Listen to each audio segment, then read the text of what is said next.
अस्सलाम वालेकुम, रिश्ता टीवी की तरफ से मैं हूँ आपकी होस्ट बीबा। कैसे आप? उम्मीद करती हूँ खैरियत से होंगे।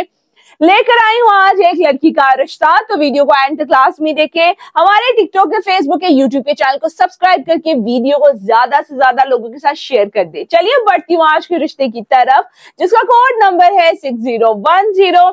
इस लड़की की उम्र 19 साल है, जात ईवान है, कद 5 फुट 5 इंच है, तालीम मैट्रिक है। ये 3 बहनें हैं, ये सबसे छोटी हैं। इनसे बड़ी बहनें शादीशुदा है। वालिद साहब का अपना जाती कारोबार है। 10 मरले का डबल स्टोरी घर भी है। 1 कनाल का घर इन्होंने किराए पर दिया हुआ है। इनकी 50 दुकानें हैं, उनसे भी किराया इनको आता है।